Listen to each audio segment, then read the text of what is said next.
మేనిఫెస్టోలో ఇచ్చిన హామీలు అమలు సాధ్యం కాదా? కూటమిలో ఉన్న పార్టీ నేతల్లో దీనిపై భిన్నాభిప్రాయాలు ఉన్నాయా అంటే అవునన్న సమాధానమే వస్తోంది. తాజాగా దీనికి బలం చేకూరుస్తూ ఏపీ బీజేపీ నేత రఘునాథ్ బాబు కూడా మేనిఫెస్టోపై కామెంట్ చేశారు. టీడీపీ ఇచ్చిన హామీలు అమలు సాధ్యం కాదు అంటున్నారు ఆయన. దీనిపై తమ పార్టీ గ్యారంటీ ఇవ్వదంటున్నారు.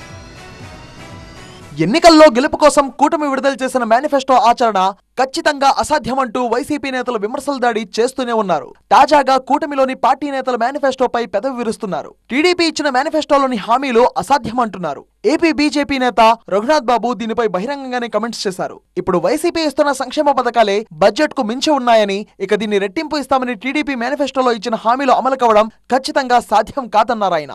అందుకే తమ మేనిఫెస్టో విషయంలో దూరంగా ఉన్నామని తెలిపారు.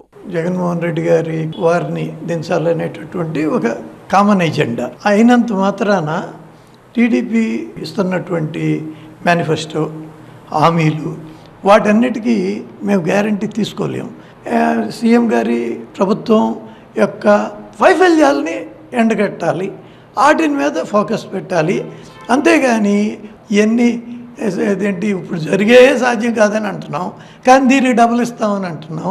అది ఏ రకంగా కరెక్టు? అందుకని మాకంటూ ఒక క్రెడిబిలిటీ ఉంది కాబట్టి మా క్రెడిబిలిటీ పోగొట్టుకోవడం ఇష్టం లేక మేము మేనిఫెస్టో విషయంలో కొద్ది దూరంగా ఉన్నాం. కర్ణాటక, తెలంగాణలో కాంగ్రెస్ ఇచ్చిన 6 గ్యారెంటీలే అమలు కావడం లేదని, వాటినే సూపర్ 6 పేరుతో టీడీపీ విడుదల చేసిన మేనిఫెస్టో అమలు కావడం సాధ్యమయ్యే పని కాదంటున్నారు రఘునాథ్ బాబు. కర్ణాటకలో 5 హామీలు అన్నారు, తెలంగాణ వచ్చేటప్పటికి ఇంకోటి కలిపి 6 హామీలు అన్నారు. సరే, మన దగ్గర ఇంగ్లీష్లో దాన్ని సూపర్ 6 అన్నారు.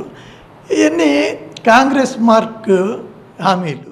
వైసీపీ ప్రభుత్వంలోని వైఫల్యాలు ఎంటగట్టాలి తప్ప ఇలా అమలు కాని హామీలు ఇవ్వకూడదని టీడీపీకి సలహా ఇస్తున్నారు రఘునాథ్ బాబు. కూటమిలోని బీజేపీ నేతలే మేనిఫెస్టోలో ఇచ్చిన హామీలు అమలు కావడం అసాధ్యమని, తాము గ్యారంటీ ఇవ్వలేమని చెప్తున్నారు. ఇక దీనిపై టీడీపీ నుంచి ఎలాంటి రియాక్షన్ వస్తుందో చూడాలి మరి.